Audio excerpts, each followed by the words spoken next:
မြင့်မြတ်တဲ့ပုဂ္ဂိုလ်ရဲ့လုပ်ငန်းတစ်ခုဟာပါရမီပဲမြင့်မြတ်တဲ့ပုဂ္ဂိုလ်လို့ဆိုတာလည်းပဲဒီပါရမီဆိုတဲ့ကုသိုလ်အလုပ်တွေလုပ်လို့မြင့်မြတ်သွားတာတကယ်တော့ပုဂ္ဂိုလ်ကမြင့်မြတ်တာမဟုတ်ဘဲနဲ့သူ့ရဲ့လုပ်ရက်ကိုအကြောင်းပြုပြီးတော့မြင့်မြတ်တယ်လို့ဒီလိုပြောတာပါအဲ့ဒါကြောင့်မို့လို့မြင့်မြတ်တဲ့ပုဂ္ဂိုလ်ဖြစ်ဖို့ရာအတွက်မြင့်မြတ်တဲ့စိတ်ဓာတ်မြင့်မြတ်တဲ့လုပ်ရက်တွေကိုလုပ်ကြမှာဖြစ်ပါတယ်ဘယ်သူပဲဖြစ်ဖြစ်မြင့်မြတ်တဲ့စိတ်နေသဘောထားမရှိဘူးဆိုလို့ရှိရင်လောက်ပဲအဆင့်တန်းမြင့်တဲ့ပုဂ္ဂိုလ်ဖြစ်ဖြစ်နှိမ့်ကြတဲ့ပုဂ္ဂိုလ်အောက်တန်းကြတဲ့ပုဂ္ဂိုလ်စိတ်ဓာတ်ကအောက်တန်းကျသွားပြီသူ့ရဲ့လုပ်ရက်တွေကအောက်တန်းကျသွားပြီဆိုလို့ရှိရင်ထိုပုဂ္ဂိုလ်ကလည်းအောက်တန်းစားပုဂ္ဂိုလ်ပဲဖြစ်တာအဲ့တော့အဓိကမြတ်စွာဘုရားကဒီလိုအမြင်မျိုးကိုဟိုအိန္ဒိယနိုင်ငံမှာဘုရားပွင့်လို့ဟောကြားခဲ့တာရှေးအောင်အိန္ဒိယနိုင်ငံရဲ့အယူဆတရားကဘာလဲဆိုရင်မြင့်မြတ်တဲ့မိဘမြင့်မြတ်တဲ့အမျိုးကမွေးတဲ့ပုဂ္ဂိုလ်ဟာမြင့်မြတ်သူလို့သူတို့ကသတ်မှတ်တယ်အောက်တန်းစားကမွေးပြီဆိုလို့ရှိရင်လေအောက်တန်းစားလို့ဒီလိုသတ်မှတ်တယ်သူတို့စကားနဲ့ပြောလို့ရှိရင်တော့ဒါဇတ်ပေါ့ဇာတိလို့ခေါ်တဲ့အမျိုးဇတ်ကိုအဓိကထားတယ်ထိုခေတ်ကအိန္ဒိယနိုင်ငံမှာအမျိုးဇတ်ကို၄မျိုးခွဲခြားထားတယ်အမျိုးဇတ်ဆိုတာလူတွေရဲ့အဆင့်အတန်းကိုခွဲခြားထားတဲ့သဘောနံပါတ်1ကခတ္တိယဇတ်လို့ခေါ်တယ်အုပ်ချုပ်တဲ့လူဒန်းစားမြန်မာလိုပြောလို့ရှိရင်မင်းမျိုးမင်းနွယ်ပေါ့ခတ္တိယဇတ်နောက်တစ်ခုကဗြဟ္မဏဇတ်သူတို့ခေတ်ပညာရပ်တွေကိုသင်ကြားပြီးတော့သူတို့ကိုယ်သူတို့ဖြူစင်မြင့်မြတ်တဲ့ပုဂ္ဂိုလ်တွေလို့ယူဆတဲ့ပုဂ္ဂိုလ်မျိုးတွေဗြဟ္မဏလို့ခေါ်အဲ့ဒီအမျိုးဇတ်ကတစ်ခုနောက်တောတိယဓာန်ကြတော့ဘာလို့ဆိုရင်အယောင်းဝယ်လုပ်ငန်းစိုက်ပျိုးရေးလုပ်ငန်းဒီလိုလုပ်ငန်းတွေနဲ့အသက်မွေးဝမ်းကြောင်းပြုတဲ့ပစ္စည်းဥစ္စာဓနကြေးငွေရှိကြတဲ့ပုဂ္ဂိုလ်တွေကိုတော့ဝိတ္တလို့ခေါ်တယ်အဲ့ဒီပုဂ္ဂိုလ်ကအများစုပဲနောက်အဆင့်အနိမ့်ဆုံးကြတော့သုဒ္ဓလို့ခေါ်တယ်အဲ့ဒီပုဂ္ဂိုလ်တွေကဘာလို့ဆိုရင်ခုနပြောတဲ့ခတ္တိယအမျိုးနွယ်တွေတို့ဗြဟ္မဏအမျိုးနွယ်တွေတို့ဝိတ္တလို့ခေါ်တဲ့ကုံတီလယ်လို့အမျိုးနွယ်တွေပေါ်မှာသူတို့ကမိခိုအားထားပြီးတော့ခိုင်းရလို့ခိုင်းရနေစေရသွားဆိုတဲ့ဆင်းရဲတဲ့အလုသမားလူဒန်းစားတရားပေါ့အဲ့ဒါကိုသုဒ္ဓလို့ခေါ်တယ်အိန္ဒိယရဲ့ hierarchy လို့ခေါ်တဲ့လူနေမှုအဆင့်တန်းတစ်ခုခွဲခြားတဲ့အခါမှာအဲ့ဒီပုံစံနဲ့ခွဲတယ်သူတို့ကအဲ့ဒီလိုခွဲတဲ့နေရာမှာခတ္တိယနဲ့ဗြဟ္မဏဒီဇတ်နှစ်ခုကဘယ်သူကမြတ်တယ်လဲလို့ဆိုရင်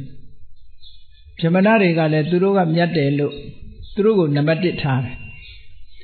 ခတ္တိယတွေကလည်းသူတို့ကိုသူနံပါတ်1ထားတယ်အဲ့ဒီနှစ်ခုကတော့တခါတရံခတ္တိယတွေကရှေ့တန်းရောက်သွားတာရှိတယ်တခါဗြဟ္မဏတွေကရှေ့တန်းရောက်တာရှိတယ်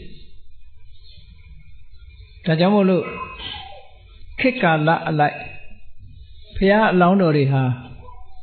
ဘယ်အမျိုးကနေဘုရားဖြစ်ရမလဲလို့ဆိုတာဇက်ခွဲခြားမှုအမတန်ကြီးမားတဲ့အိန္ဒိယနိုင်ငံမှာအမျိုးဆိုတာအမတန်မှအရေးကြီးတယ်လူလေးစားခံရဖို့အတွက်အမျိုးကသိအရေးကြီးတယ်မို့ကြည့်ရတယ်ဘုရားအလောင်းကဒီကောရောမြတ်စွာဘုရားအလောင်းဆိုလို့ရှိရင်တေတကေတုနတ်သားဘဝကနေပြီးဘုရားဖြစ်ဖို့လူပြေကိုလူဖြစ်တော့မယ်ဆိုတဲ့အခါဘယ်မျိုးမှဖြစ်ရမလဲလို့လှမ်းပြီးတော့ကြည့်သေးတယ်ကြည့်ခြင်းကြီး၅ပါးဆိုအလုံးကြားဘူးလေအဲ့ဒါလို့ကြည့်လိုက်တဲ့အခါမှာကောရောမြတ်စွာဘုရားပွင့်တဲ့ခေတ်မှာဘယ်သူကရှေ့တန်းရောက်နေတော့ဆိုခတ္တိယမျိုးတွေကရှေ့တန်းရောက်တယ်ဗြဟ္မဏတွေကဒုတိယအဆင့်ပဲဖြစ်တယ်ဒါကြောင့်မို့လို့ခတ္တိယမျိုးကိုရွေးချယ်လိုက်တယ်ပေါ့ဒါလည်းပဲလောကမှာလိုအပ်တဲ့ဟာတစ်ခုလို့ပြောရမှာပေါ့ လူတွေရဲ့ဒီ position အမတန်လိုလို့ခတ္တိယမျိုးကိုရွေးချယ်လိုက်တယ်ကတ္တဗမြတ်စွာဘုရားကြတော့အဲ့ဒီခေတ်ကာလတုန်းကသူကဗြဟ္မဏမျိုးတွေကရှေ့တန်းရောက်တယ်ခတ္တိယတွေကနံပါတ်1အဆင့်မှသာရှိတယ်ဘယင်တွေကစပြီးဗြဟ္မဏတွေကိုအလေးပြုပြီးတော့သူတို့ကတကယ်တိုင်းပြည်မှာဆရာကြီးတွေပေါ့နော်သူတို့ကိုအလေးအမြတ်ပြုပြီးတော့သူတို့ကပညာတတ်လူတန်းစားတွေကိုပညာတတ်လူတန်းစားတွေဆိုတော့အရာရာသူတို့ဆရာတင်ကြရတယ်အဲ့ဒါကြောင့်မို့လို့ဗြဟ္မဏလူတွေကဗြဟ္မဏမျိုးတွေကရှေ့တန်းရောက်တဲ့အခါကျတော့ကတ္တဗမြတ်စွာဘုရားကဗြဟ္မဏမျိုးကိုရွေးချယ်ပြီးတော့ဗြဟ္မဏမျိုးမှလူဖြစ်ရတယ်အဲ့ဒါကြောင့်မို့လို့ခတ္တိယနဲ့ဗြဟ္မဏဒီနှစ်ခုကတော့ခေတ်ကာလအလိုက်ခတ္တိယကရှေ့တန်းရောက်သွားတဲ့အခါရောက်တယ်ဗြဟ္မဏတွေကရှေ့တန်းရောက်တဲ့အခါရောက်သွားတယ်ပေါ့ဒါအိန္ဒိယလူနေမှုစနစ်အရာဒီလိုအခြေအနေကွဲပြားခြားနားမှုလေးတွေရှိတယ်ပေါ့ဂေါတမမြတ်စွာဘုရားဟောကြားတော်မူခဲ့တဲ့တရားတော်တွေထဲမှာခတ္တိယကအဓိကဗြဟ္မဏကအဓိကဆိုပြီးတော့အငင်းပွားတဲ့အယူဆတွေရှိတယ်ပေါ့ဒါကိုမြတ်စွာဘုရားဟောထားတာရှိတယ်ခတ္တိယောတစ်ထောစနေတသမိရေဂုတ္တာပတိတာရိနောလူလောကရဲ့လူမျိုးတွေကိုလိုက်ပြီးတော့အဆင့်တန်းကြည့်လိုက်မယ်ဆိုလို့ရှိရင်လူတွေထဲမှာခတ္တိယဟာနံပါတ်1ပဲလို့ဂေါတမမြတ်စွာဘုရားလက်ထက်မှာခတ္တိယနံပါတ်1ဖြစ်တယ်ခတ္တိယတွေဆိုတာဘယ်သူတုံးဆိုရင်တန်းပြည်အုပ်ချုပ်တဲ့မင်းတရားတွေရဲ့အမျိုးအနွယ်ပေါ့ royal family တွေပြောတာတခါတရံခတ္တိယဆိုတဲ့စကားလုံးကို warrior လို့ဘာသာပြန်တာရှိတယ်ပေါ့လက်နဲ့ကင်ဆွဲပြီးတော့တန်းပြည်ကိုအုပ်စိုးထားနိုင်တဲ့ပုဂ္ဂိုလ်တွေဗြဟ္မဏတွေကသူတို့ရဲ့အကြံပေးအဆင့်လောက်ပဲထားပြီးသူတို့ကခန့်အပ်တာခတ္တိယတွေရဲ့အလိုကြသူတို့ကလှုပ်ကြအဲ့ဒီဝိသတွေကြတော့သူကဘယ်တော့မှရှေ့တန်းရောက်မလာဘူးသူတို့ကတော့ဘာလို့ဆို financial supporter တွေအနေနဲ့ထားတာသူတို့ကကုန်သည်တွေအယောင်းဝယ်တွေသူတို့အခွန်အတုပ်ပေးချရတဲ့ပုံကိုယ်တွေပေါ့နော်အယောင်းဝယ်သမားတွေတောင်သူလယ်သမားတွေဆိုတာဘယင်ကိုအခွန်တုပ်ပေးရတယ်ပုံသားတွေကိုအခွန်တုပ်ပေးရတယ်ပေါ့ဗြဟ္မဏတွေကိုအခွန်တုပ်ပေးရတယ်အဲ့ဒါလို့လူလောကမှာဒီလိုလူဒန်းစားကြီးတွေဒီလိုခွဲထားတာရှိတယ်ခွဲထားတဲ့အခါကျတော့ဒါလောကီကဒီလိုခွဲထားတာလောကီကဒီလိုခွဲထားတာဘယ်တိအောင်ခွဲလာလဲလို့ဆိုတော့အယူဆတစ်ခုဟာအရာရာမှာခတ္တိယကမြတ်တယ်ဆိုပြီးတော့ဒီခတ္တိယမျိုးကဖြစ်လာတဲ့ပုဂ္ဂိုလ်တယောက်ဟာဘာလို့သူဟာသာဝရအမြတ်ဆုံးပဲလို့သူ့ရဲ့လောက်ရတွေကိုမကြည့်တော့ဘူးအမျိုးဆက်ကမြတ်နေသည့်အတွက်ကြောင့်တသက်တာလုံးခတ္တိယကအထက်တန်းရောက်နေတယ်ဗြဟ္မဏတွေကလည်းပဲအမျိုးဆက်ကမြတ်နေသည့်အတွက်ကြောင့်တသက်လုံးသူတို့ကအမြတ်ဆုံးလို့ဒီလိုသတ်မှတ်တယ်သူတို့ကဘယ်လောက်ထိအောင်ပြောတော့ဆိုလို့ရှိရင်လောကလူတွေဟာဗြဟ္မာကြီးကဖန်ဆင်းတာတဲ့ဖန်ဆင်းတဲ့အခါကျတော့ဒီဗြဟ္မာကြီးရဲ့ပါးစပ်ကထွက်လာတဲ့အမျိုးတွေကဗြဟ္မာကြီးရဲ့ခံတွင်းထဲကထွက်လာတာပါးစပ်ပေါက်ကထွက်လာတာဗြဟ္မဏတွေဗြဟ္မဏတွေဟာဗြဟ္မာကြီးကသူ့ပါးစပ်ကထုတ်လုပ်လိုက်တာပါးစပ်ဆိုတာလူတွေကဥခေါင်းမှာရှိတာဆိုတော့တန်ဖိုးထားတဲ့အမြင့်မြတ်ပေါ့နော်ပါးစပ်ကမွေးဖွားတာလို့ဟောခတ္တိယတွေကြတော့သူတို့တဲ့အောက်ကျသွားတယ်ရှင်ဘတ်တို့ဘာတော့မွေးဖွားတယ်ခြေပမိုးကမွေးဖွားတယ်လို့ဒီလိုသူတို့ကသုံးအဲ့ဒါကြောင့်မို့လို့ဗြဟ္မာကြီးကဖန်ဆင်းတဲ့အချိန်မှာဗြဟ္မဏတွေဟာအမြတ်ဆုံးဖြစ်တယ်အမြတ်ဆုံးဖြစ်သည့်အတွက်ကြောင့်အားလုံးဟာလောကကြီးမှာရှိတဲ့လောကမှာရှိတဲ့အရာခတ်သိမ်းဟာဗြဟ္မဏတွေကပိုင်တယ်လို့သူတို့ယူဆတယ်ဒါကြောင့်မို့လို့ဗြဟ္မဏတွေကအိန္ဒိယရှေးဟောင်းအိန္ဒိယနိုင်ငံမှာဆိုရင်ဘယ်သူကပေးမပေးကိုပိုင်တဲ့ပစ္စည်းဆိုပြီးယူခွင့်ရှိတယ်လို့သူတို့ဒီလိုသတ်မှတ်ထားတာလည်းရှိတယ်သူတို့မှာအဒိဏဒါနဆိုတာမရှိဘူးပေါ့အားလုံးဟာသူတို့ပစ္စည်းကိုဒီပြင်လူတွေကယူသုံးနေတယ်လို့ပဲသူတို့ကသတ်မှတ်တယ်ဟောအဲ့ဒါလို့ဗြဟ္မဏတွေကလည်းသူတို့ကျမ်းဂန်မှာသူတို့သာအမြတ်ဆုံးဆိုတဲ့အယူဆတစ်ခုနဲ့မာနတွေရှိပြီးတော့ဘာလို့သူတို့ကအထက်တန်းကြတယ်အမျိုးကအထက်တန်းကြသည့်အတွက်ကြောင့်လောက်ရက်တွေကိုကြည့်စရာမလိုဘူးအမြဲတမ်းအထက်တန်းကပဲလို့ ဒီအယူဆကြီးဟာအိန္ဒိယလူနေမှုစနစ်ကြီးတစ်ခုကိုလွှမ်းမိုးထားခဲ့တယ်ပေါ့အဲ့ဒါလိုလွှမ်းမိုးထားတဲ့အခါမှာဘုရားပွင့်လာတဲ့အခါကျတော့မြတ်စွာဘုရားကျတော့အမျိုးဆက်ဆိုတာအဓိကမဟုတ်ဘူးကိုကျင့်တရားအဓိကဆိုတာအယူဆတစ်ခုတိဆောက်ပေးတယ်မြတ်စွာဘုရားဒါကြောင့်မို့လို့ဘုရားလက်ထက်ကျတော့မြတ်စွာဘုရားကတကယ်လက်တွေ့ကြတဲ့အယူဆတစ်ခုထုတ်ဖော်ဟောကြားတယ်လောကမှာအမျက်ဆုံးဆိုတာအမျိုးနဲ့ဖြစ်တာမဟုတ်ဘူးနသစ္စာဝတ္တလောဟောတိနသစ္စာဟောတိပြမနောတဲ့အမျိုးဆက်နဲ့မြင့်မြတ်သူလို့ပြောလို့မရဘူးတဲ့အမျိုးဆက်ကိုကြည့်ပြီးတော့ယုံညံ့သူလို့သတ်မှတ်လို့မရဘူးတဲ့ဟောတာမြတ်စွာဘုရားလက်ထက်မှာပယ်ဖြတ်ခဲ့တဲ့စကားတစ်ခုဒီကနေ့ထိအိန္ဒိယနိုင်ငံမှာအမျိုးဆက်နဲ့ပတ်သက်ပြီးတော့အဆင့်အတန်းကိုခွဲတော့မှရှိသေးတယ်စင်တန်းအဲ့လိုခွဲနေကြတော့ရှိတယ်နော်မြန်မာနိုင်ငံမှာတော့ဒီဇတ်စနစ်မရောက်လာဘူးလို့ပြောတာမရောက်ဘူးဆိုရင်ပဲ၄ခုသာမခွဲခြားတာမြန်မာနိုင်ငံမှာတစ်ချိန်တုန်းကသူကဇတ်2မျိုးခွဲခြားခဲ့တယ်လို့ပြောလို့ရဘာလို့ဆိုရင်အယနဲ့ဓာတအရှင်သခင်မျိုးနဲ့ခြေတော်မျိုးကျွန်တော်မျိုးနော် Royal Family တွေကိုအမြဲတမ်းအရှင်သခင်လို့ဒီလိုသတ်မှတ်တာဒါကြောင့်မြန်မာပြည်မှာတခါတုန်းကလေဖျားထုခံတဲ့အမျိုးဆိုပြီးတော့ဒါဇတ်မြင့်သဘောမျိုးသတ်မှတ်ခဲ့တာပေါ့ခုကဘုန်းကြီးတို့တွေအလွန်ကံကောင်းတယ်လူဖြစ်လာတဲ့အခါမှာဒီအချိန်မှာဘာမှခွဲခြားမှုမရှိတဲ့တပြေးညီရှိနေတဲ့အချိန်ကာလမှာလူဖြစ်လာတဲ့အတွက်ကြောင့်ဖျားထုခံအမျိုးလည်းဒီမှာမရှိတော့နော်အဲ့တော့အယနဲ့ဓာတအယဆိုတာအရှင်သခင်မျိုးအရှင်သခင်မျိုးတွေကဘာမဆိုအခွင့်အရေးတာနေတယ်နောက်ပြီးတော့ဓာတဆိုတာခြေတော်မျိုးကျွန်တော်မျိုးဒါကြောင့်မို့လို့ရှေးတုန်းကတာမန်ပြည်သူတွေကိုခေါ်တာငတ်တက်ပြီးတော့ခေါ်လေရှိမြန်မာပြည်မှာကိုပဲနော်ဥဖိုးလာဆိုရင်ငဖိုးလာလို့ခေါ်တာသူတို့ရှေးအတုံးဟာအဲ့လိုပဲခေါ်ခြေတော်မျိုးကျွန်တော်မျိုးဆိုပြီးတော့အဆင့်တန်းတွေအများကြီးခွဲထားတယ်ရှေးတုန်းကဘုရင်တွေလက်ထက်ကအဲ့ဒီစနစ်ဟာဘယ်ချိန်လေးမှာခြုံငိမ့်သွားတော့ဆိုလို့ရှိရင်1885တီဘောမင်းပါသွားတဲ့နောက်ပိုင်းမှာဒါခြုံငိမ့်သွားပြီမဲ့လို့အစင်လာတစ်ခုကအလွန်နဲ့ရုတ်တရက်မပြောင်းနိုင်တဲ့အတွက်ကြောင့်ဘာဖြစ်တယ်ဆိုရင်ဗမာလူမျိုးတွေကဆက်ပြီးတော့အရာရှိအရာခံတွေကိုဒုတုတ်ခါစားပြီးဖျားထုနေရသေးတဲ့အင်္ဂလိပ်တွေကိုဆက်ပြီးတော့နောက်ပိုင်းကျတော့တဖြည်းဖြည်းတော်လှန်လာပြီးတော့လူတွေရဲ့ရှေ့မှာတို့ကသခင်ပဲကျွန်းမဟုတ်ဘူးဆိုပြီးတော့သခင်တွေပေါ်လာတာအဲ့ဒီစနစ်ပဲနော်သခင်အောင်ဆန်းတို့ဘာလို့ဆိုပြီးတော့သခင်ဖွဲ့တွေပေါ်လာတယ်ပေါ့အဲ့ဒါဘာလို့လို့ဆိုရင်ခုနတုန်းကခြေတော်မျိုးကျွန်တော်မျိုးဆိုတဲ့အသုံးနှုန်းကနေလိုက်ပြီးတော့ဖျားထုခံပုဂ္ဂိုလ်တွေအရာရှိအရာခံတွေကိုဖျားထုနေရတဲ့ဟာတွေကိုတော်လှန်လိုက်တဲ့အခါနောက်ဆုံးမှာအဲ့ဒီအမျိုးဆက်ကြောင့်ဖြစ်ပေါ်လာတဲ့အရာတွေကိုတော်လှန်ပြီးသားဖြစ်သွားတယ်အားလုံးဟာသခင်ပဲဆိုဖြစ်လာနော်ဒီအဆင့်ကိုရောက်လာအဲ့တော့အိန္ဒိယနိုင်ငံမှာတော့အဆင့်၄ဆင့်ထားတယ်ခတ္တိယပြမနာဝိသသုဒ္ဓလို့အဆင့်၄ဆင့်ထားတယ်မြန်မာနိုင်ငံမှာတော့အယနဲ့ဓာတဆိုပြီးတော့အဆင့်၂ဆင့်ခွဲခြားပြီးတော့ထားတယ်အဲ့ဒီခွဲခြားမှုကမြန်မာနိုင်ငံမှာအခုလုံးဝမရှိတော့အိန္ဒိယနိုင်ငံမှာခဏထိရှိသေးတယ်တိရိလင်္ကာနိုင်ငံမှာလည်းပဲဘုရားဘာသာနိုင်ငံဖြစ်လင့်ကစားဇက်ခွဲခြားမှုရှိတယ်ဇက်ခွဲခြားမှုရှိတယ်တိရိလင်္ကာနိုင်ငံမှာ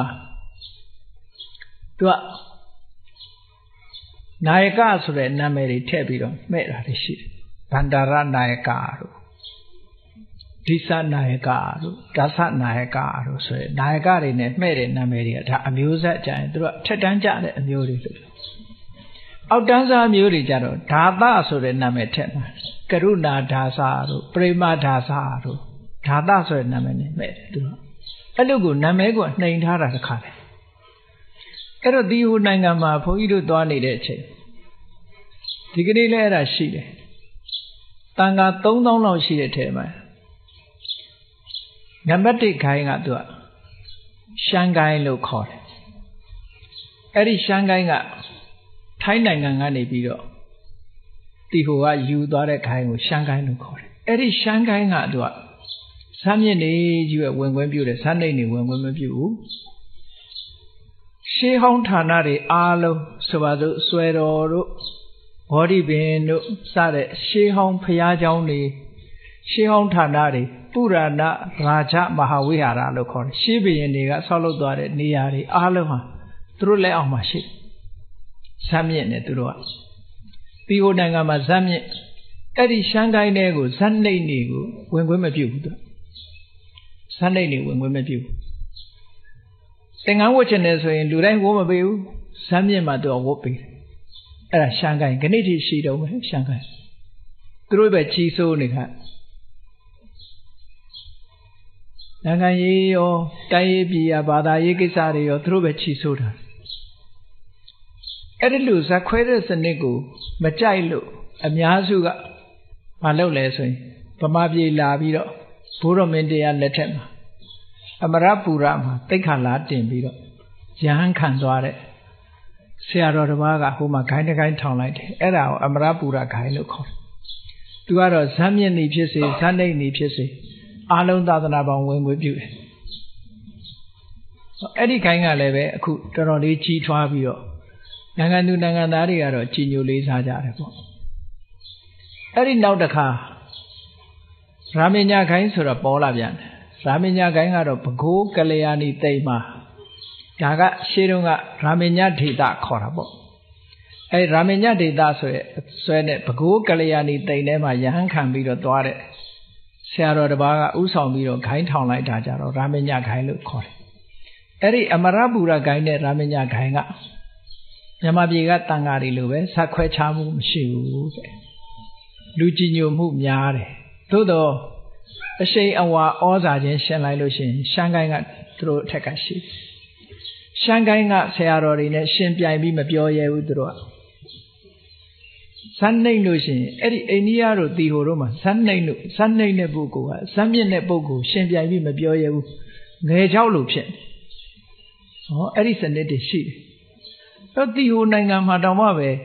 ဒီဇတ်စနစ်ကထိုးဖောက်ပြီးတော့ဝင်ရောက်တယ်ဘုန်းကြီးတို့တွေကံကောင်းတာတော့မြန်မာပြည်မှာ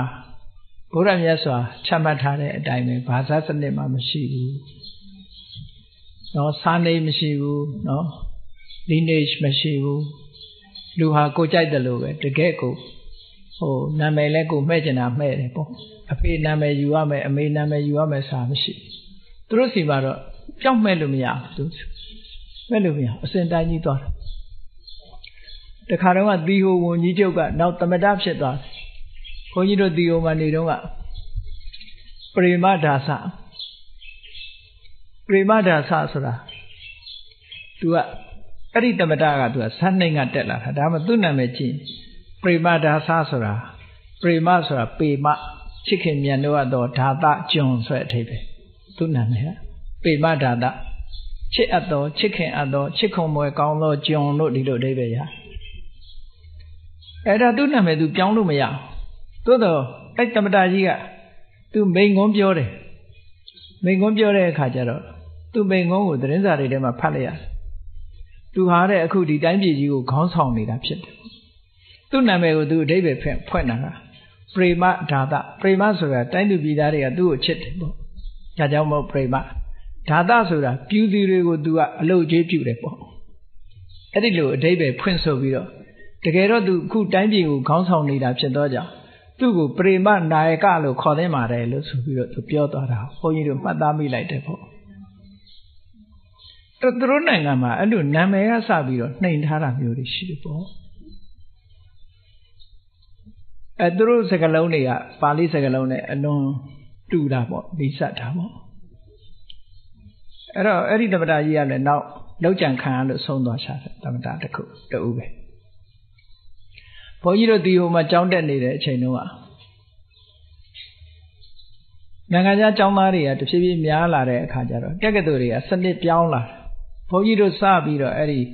မာစတာတန်းတက်ဖို့တက္ကသိုလ်နဲ့ဆက်သွယ်ပြီးတော့ register လုပ်တဲ့အခါမှာ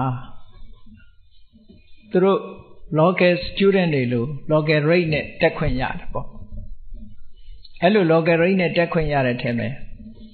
ဒီကဓမ္မစရိယအောင်တဲ့လက်မှတ်နဲ့တက်ခွင့်ရတာဘုန်းကြီးကပထမဆုံးပဲ အဲ့တော့ဂျောတိယဒီရစိတ်ကရာလို့ခေါ်တဲ့ post graduate က director ကြီးတဦးစီကိုဘုန်းကြီးတို့ကိုယ်တိုင်သွားပြီးတော့ဟိုလိုက်ပို့တဲ့တကားကြီးနဲ့သွားပြီးတော့ပြောတဲ့အခါမှာသူကကြီးပြူခွင့်ပြုလိုက်တာဘုန်းကြီးတို့ကဒီက BA ဘာညာအောင်ထားတာမရှိဘူးဓမ္မစရိယရိုးရိုးပဲအောင်ထားတာဘုန်းကြီးပညာရေးနဲ့အောင်ထားတာအဲ့ဒီလက်မှတ်ကိုပြတဲ့အခါသူကလက်ခံလိုက်တယ်ပေါ့လက်ခံပြီးတော့မာစတာတန်းကိုတက်ခွင့်ပေးလိုက်တယ်အဲ့လိုမာစတာတန်းတက်ခွင့်ပေးလိုက်တဲ့အခါမှာအဲ့ဒီအချိန်တုန်းကနိုင်ငံသားကျောင်းသားတွေအမတန်နဲသေးတာမရှိသလောက်ပဲဒါကြောင့်မို့သူတို့ဒေသခံကျောင်းသားတွေရဲ့အတိုင်းဘုန်းကြီးတစ်ပါးအနေနဲ့သူတို့ကရှော့ပေါ့နိုင်ငံသားရဲ့အခွင့်အရေးမျိုးပေးလိုက်တယ်ပေါ့အဲ့ဒီအတိုင်းပဲ register တို့ဒီအခကြေးငွေတို့ဘာတို့ပေးရတာအမတန်မှနည်းပါတယ်မှတ်မိသလောက်ဆိုရင် register ကြေးက85ရူပီလောက်ပဲရှိပါတယ်အဲ့လိုတက်တာနောက်ပိုင်းကျတဲ့အခါဘုန်းကြီးတို့ master ပြီးသွားတဲ့အခါကျတော့သူတို့ကတိုးမြင့်လာတယ် master မပြီးခင်ကိုတစ်နှစ်တိုးမြင့်လာပြီးတော့နိုင်ငံခြားကျောင်းသားတွေကိုဒေါ်လာ3000ပေးရမယ်လို့တောင်းလာတယ်အဲ့လိုတောင်းလာတဲ့အခါဘုန်းကြီးတို့ကဒီဗမာပြည်ကိုလည်းအဲ့ဒီတုန်းကလှမ်းတစ်ခါမှမမှားဘူးဆက်သွယ်ရေးလည်းတိတ်ပြီးတော့မရှိဘူးပေါ့ကိုယ်စီလည်းအဲ့ဒါလောက်ပါတာမရှိဘူးပေါ့နိုင်ငံခြားနဲ့လည်းအဆက်အသွယ်အဲ့ဒီတုန်းကအမတန်မှနည်းကြသေးတာအဲ့တော့အဲ့လောက်ဆိုရင်တော့မပေးနိုင်ဘူးမပေးနိုင်လို့ရှင်အဲ့ဒီဒရိုက်တာအဲ့ဒီတုန်းကဒရိုက်တာတယောက်ပြောင်းသွားပြီကရုဏာဒါစာတဲ့အဲ့ဒီဆရာကြီးကဘုန်းကြီးနဲ့ရင်းနှီးတယ်ပေါ့သူကအရှင်ဘုရားကျောင်းဆက်တဲ့ဥမာလားဟာဒေါ်လာ3000ဆိုမတက်နိုင်ဘူးလို့ဘုန်းကြီးတို့နေရတာမှ donation နဲ့နေရတာလို့ဒေါ်လာ3000ဆိုမပေးနိုင်ဘူးလို့မပေးနိုင်လို့ရှိရင်တဲ့ scholarship လျှောက်ပါတဲ့သူကပြောတယ်ပထမသူပြောတာဘယ်ကို scholarship လျှောက်ခိုင်းတော့ဆိုBuddhist Fellowship ဆိုတာဗုဒ္ဓလောကမာဝတ္တလမ်းမှာရှိတယ် Buddhist Fellowship ကိုလျှောက်ပါတဲ့အဲ့သူပြောလိုက်တာအဲ့ဒါစဉ်းစားနေတာမလျှောက်ဖြစ်သေးဘူးနောက်တစ်ခါသူနဲ့တွေ့တော့လျှောက်ပြီးပြီလားမလျှောက်ရသေးဘူးအဲ့ဒါဆိုလို့ရှိရင်အဲ့ဒီမလျှောက်နဲ့တဲ့ YMBA အသင်းကိုလျှောက်YMBA အသင်းကတော့ရှိတယ်လို့ဘုန်းကြီးကသွားပြီးအဲ့ဒီမှာအဘိဓမ္မာသင်ပေးနေတာလို့သူတို့အဲ့တော့လည်းမလျှောက်ဖြစ်ဘူးမလျှောက်ဖြစ်ဖ ೇನೆ သူနဲ့သွားတွေ့တော့ရှင်ဘုရားလျှောက်ပြီးပြီလားတဲ့မလျှောက်ရသေးဘူးလို့မလျှောက်ရသေးလို့ရှိရင်တဲ့မလျှောက်နဲ့တော့တဲ့သူကခုနပြောတဲ့ပရိမဒ္ဒသဆိုတဲ့သမတာကြီးစီကိုတိုက်ရိုက်မေတ္တာရက်ခံစာရေးလိုက်တယ် scholarship လျှောက်ဒါနဲ့ဘုန်းကြီးတို့အဲ့ဒါရေးပြီးတော့မြန်မာတန်အမတ်ကြီးတွေပြပြီးတော့သမတာကြီးရဲ့အိမ်ကိုတိုက်ရိုက်ပို့တဲ့စာတိုက်ပုံးရှိတယ်အဲ့တော့မေတ္တာရက်ခံစာဘုန်းကြီးရေးပြီးတော့ကျန်တဲ့ကိုတော်တွေလည်းကိုရရင်ရပါစေဆိုသူတို့ကလက်မှတ်ထိုးခိုင်းလိုက်တာအပါ9ပါးရှိတယ်ဘုန်းကြီးလျှောက်ခိုင်းတာတော့ဘုန်းကြီးကိုလျှောက်ခိုင်းတာအဲ့သူတို့လည်းရခြင်းရအောင်ဆိုပြီးတော့9ပါးထည့်ပေးလိုက်တယ်ဘုန်းကလက်မှတ်ထိုးခိုင်းအဲ့ဒီစာလေးကိုသမတာကြီးအိမ်ပေါက်ချိတ်ထားတဲ့စာရိုက်ပုံးထဲကိုသွားထည့်တော့သမတာကြီးလက်ထဲရောက်သွားတလောက်လောက်နေတဲ့အခါကျစာရကြောင်းဟိုအတွင်းကောင်ကအကြောင်းပြန်တယ်ဘုန်းကြီးတို့စီစာရောက်လာနောက်တလလောက်လည်းနေရောသမတာကြီးက free တက်ခွင့်ပေးလိုက်တာဘုန်းကြီးတို့အဲ့ဒီနာဒီ PhD တန်းကို free တက်ခွင့်ပေးလိုက်တယ်ပေါ့အဲ့နောက်ကိုတော်တွေကြတော့တက္ကသိုလ်သွားခြိုင်းတဲ့အခါကျတော့တက္ကသိုလ်ကလက်မခံခြင်းမှုသူတို့များတော့9ပါးဖြစ်တယ်အဲ့ဘုန်းကြီးကလိုက်ပြောရစာပြန်တာကဘုန်းကြီးစီပြန်တာကိုသူတို့ကလက်မှတ်ထိုးထားလို့ဒါသူတို့ပါနေတာတော့အဲ့တော့လိုက်ပြောပေးရတယ်နောက်ဘုန်းကြီးတို့လည်းအကြောင်းမညင်ညွတ်လို့အဲ့ဒီမှာ PhD ဆက်မလုပ်ဖြစ်ဘူးပေါ့ဗမာပြည်ပြန်လာခဲ့တယ်အဲ့တော့အဲ့ဒီသမတာကြီးကဘုန်းကြီးတို့ပေါ်မှာကျေးဇူးရှိတယ်ပေါ့သူကအကုန်လုံး wave လုပ်လိုက်တယ်ဆိုတာ free ပေးလိုက်တာပေါ့နော်ဘာမှပေးစရာမလိုဘူးတက်ဆိုပြီးတော့အဲ့လိုခွင့်ပြုပေးလိုက်တာတော့အဲ့ဒီသမတာကြီးဆိုလို့ရှိရင်သူကစမ်းနေတယ်ပေါ့အဲ့လိုပဲတိရိလင်္ကာနိုင်ငံမှာစမ်းနဲ့ပတ်သက်ပြီးတော့ခွဲခြားမှုစနစ်တွေရှိခဲ့တယ်အခုလဲဘုရားဘာသာနိုင်ငံဖြစ်ရတဲ့နဲ့ခွဲခြားမှုရှိနေသေးတယ်ပေါ့အဲ့ဒါကိုမြတ်စွာဘုရားကစနစ်နဲ့ခွဲခြားတာမမှန်ဘူး သူ့ရဲ့လောက်ရနဲ့ကိုကျင့်တရားနဲ့ခွဲခြားရမယ်ဆိုပြီးတော့နသစ္စာဝတ္တလောဟောတိနသစ္စာဟောတိဖြစ်မနောလောကမှာမြင့်မြတ်တဲ့ပုဂ္ဂိုလ်ဖြစ်ဖို့ရာအတွက်လည်းအမျိုးအစားနဲ့မဆိုင်ဘူးတဲ့ရုံညံ့တဲ့ပုဂ္ဂိုလ်လို့သတ်မှတ်ဖို့ရာလည်းပဲအမျိုးအစားနဲ့မဆိုင်ဘူးတဲ့ဒါဖြင့်ဘာနဲ့သတ်မှတ်တုံးဆိုမြတ်စွာဘုရားကမ္မုဏဝတ္တလောဟောတိကမ္မုဏဟောတိဖြစ်မနောသူ့ရဲ့လောက်ရသူ့ရဲ့ကိုချင်းတရားနဲ့သတ်မှတ်ရမယ်လို့ဒါတခစ်ပေါ်ထွန်းလာတာလို့ခေါ်တယ်ပေါ့နော်ကိုချင်းတရားနဲ့ပတ်သက်ပြီးတော့ကိုချင်းတရားနဲ့သတ်မှတ်ပြီးတဲ့အခါကျတော့မှဒီပုဂ္ဂိုလ်ကမြင့်မြတ်တယ်ဒီပုဂ္ဂိုလ်ဟာမမြင့်မြတ်ဘူးဒီပုဂ္ဂိုလ်ကအထက်တန်းဒီပုဂ္ဂိုလ်ကအောက်တန်းလို့ဆိုတာသူ့ရဲ့လောက်ရနဲ့သတ်မှတ်ရမယ်ဆိုဒီအတွေးခေါ်တရားဂေါရမမြတ်စွာဘုရားပေါ်လာမှာပေါ်လာတဲ့စကားတစ်ခုအဲ့တော့မြတ်စွာဘုရားဘယ်လောက်ထိအောင်ရှင်းပြတော့ဆိုရင်ဒါရှင်းရှင်းလေးပဲတဲ့လောက်ရကိုကြီးတယ်လူတယောက်ဟာဘယ်မျိုးကပဲလာတိုင်းပြည်အုပ်ချုပ်ရင်ရာဇာဘယင်ပဲတဲ့စစ်တိုက်လို့ရှိရင်စစ်သားပဲခိုးစားရင်တခိုးတယ်လူရဲ့တိုက်ခိုက်ရင်ဓမြတယ်ဟောဘုရားအဲ့လိုပဲတတ်မှတ်တယ်အယောင်းဝယ်လို့ရင်ကုန်တယ်တော့စိုက်ပျိုးစားလို့ရှိရင်လယ်သမားဟောသူ့လောက်ရနဲ့ပဲပြောရမယ်တဲ့အမျိုးအစားနဲ့ဘာမှမဆိုင်ဘူးတဲ့ဘယ်လိုပဲပြမနာမျိုးကမွေးအကယ်၍ဒါသူခိုးစားလို့ရှင်တခိုးပဲဖြစ်မယ်ပြမနာမဖြစ်ဘူးလို့ဒီလိုပြောတာဗျာအဲ့တော့ဒီအတွေးခေါ်တစ်ခုဟာအိန္ဒိယနိုင်ငံကြီးကိုဒီနေ့လွှမ်းမိုးနိုင်လားဆိုမလွှမ်းမိုးနိုင်ဘူးအိန္ဒိယနိုင်ငံကြီးရဲ့ဇတ်စနစ်ကိုမြတ်စွာဘုရားတိုက်ဖြတ်ခဲ့ပေမဲ့လို့